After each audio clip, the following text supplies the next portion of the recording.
Shalom, I'm Rabbi Robert Tobin from B'nai Shalom in West Orange, New Jersey, bringing you Parshat gems, practical lessons in Torah study and living from Rabbi Levi ben Gershon, a 14th century French scholar living in southern France in Provence. These are a few of the gems that he's brought on this week's Parshat Toldot.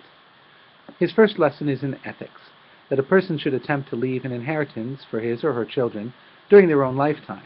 Find an opportunity when you're able to sit together, talk about it, and share each other's blessings.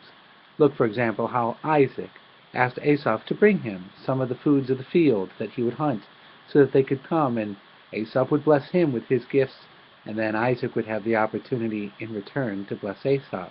Look how Rivka worked so hard for Jacob, to be able to go and receive blessings from his father in his lifetime. A second lesson, which Rabbi Levi ben Gershon brings, is that the beloved child, and let's face it, in some families there is a beloved child, has an obligation to be morally unquestionable, for the moral character of the beloved child to be a leader in the sibling group, so that in moments of jealousy or resentment or simple family challenge, that person can be a leader, showing that the trust and respect that the parents have placed in him or her was well grounded, not to embarrass the parents for having felt that way about that sibling in this circumstance. A third lesson is that anybody who has a goal in mind should spend time thinking about that goal and how to achieve it prior to action, that you should think about the predictable resistances or obstacles that will be in your way, like Rivka did when thinking about Esau and Isaac and Jacob as far as the blessing, trying to find Jacob's proper and simple path to receive the blessing. She was creative and she was thorough. Another lesson that he brings is that a person, when they find themselves in a situation of being hated, should not return easily that hate, but instead should even consider fleeing from before the person, should avoid the person and not engage in the conflict until such a time that a reconciliation is possible. Reconciliation is, of course, the ideal circumstance, but notice how Rivka had her son Jacob flee from before Esau rather than have him fight, and that Jacob was able later in life to bring the circle full and to turn around and come back and to reconcile with his brother.